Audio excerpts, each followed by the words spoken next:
जी, मैं हूं नदीम सिद्दीकी, मेट्रो 7 पाकिस्तान के साथ। इस वक्त मौजूद हूं मैं बल्दिया उज़्मा कराची के मरकज़ी दफ्तर में और यहाँ पे म्युनिसिपल कमिश्नर के दफ्तर के बाहर, जहाँ पे यकीनन बहुत सारे लोग जो मरकज़ी दफ्तर है यहाँ पर रिटायर होने के बाद इनके दफ्तर में भी बहुत से सिफारशी और दीगर लोग आया करते हैं। लेकिन बल्दिया उज़्मा कराची के मरकज़ी दफ्तर में जिस तरह से लोग रिटायर हो जाया करते हैं अपने फ़ंड की खातिर, अपने रिटायर पेंशन और दीगर हवालों के खातिर, तो उनको काफ़ी तकालीफ और का सामना करना पड़ता है। इसी हवाले से आइए म्युनिसिपल कमिश्नर सैयद शुजा हुसैन साहब बात करते हैं कि क्या कहते हैं इस हवाले से और कब तक लोगों के जो मसाइल हैं, ख़ासतौर पे पेंशन और रिटायर्ड मुलाज़मीन के जो फंड्स वगैरह हैं, वो कब तक मिल जाएंगे। तो आइए चलते हैं। 2-3 इशूज़ हैं। देखिए, हमें जो ना केएमसी को एक तो सबसे पहले कि डिस्ट्रिक्ट काउंसिल और यहाँ की जो डीएमसीज़ हैं उनकी भी पेंशन देनी पड़ती है।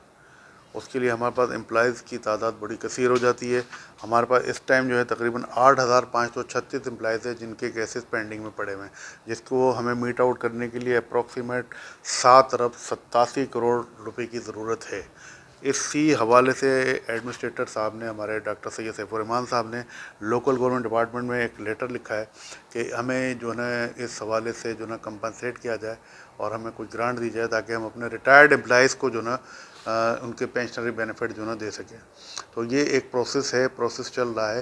ये कोई हाई कोर्ट ने भी इसमें आर्डर दिया हुआ है कि तमाम रिटायर्ड एम्प्लॉइज़ को आप पेंशन दें। इसके अलावा जो ना ये मैटर जो ना कैबिनेट के अंदर भी डिसाइड हो चुका है। कैबिनेट की एक सब कमेटी बनी थी, वहाँ भी डिसाइड हो चुका है। गवर्नमेंट खुद चाह रही है, गवर्नमेंट की बड़ी ख्वाहिश है कि हम इसको जितने भी हमारे रिटायर्ड एम्प्लॉइज़ हैं इनको हम पेंशनरी बेनिफिट से फैज़याब कर दें। लेकिन कुछ थोड़ा फाइनेंशियल क्रंच है, आपको पता है बल्कि पोजीशन क्या है, हमारे माशी हालात हमारे कैसे चल रहे हैं।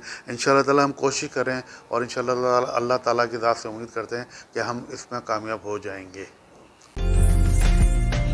उम्दा में पकाएं और जी भर के खाएं।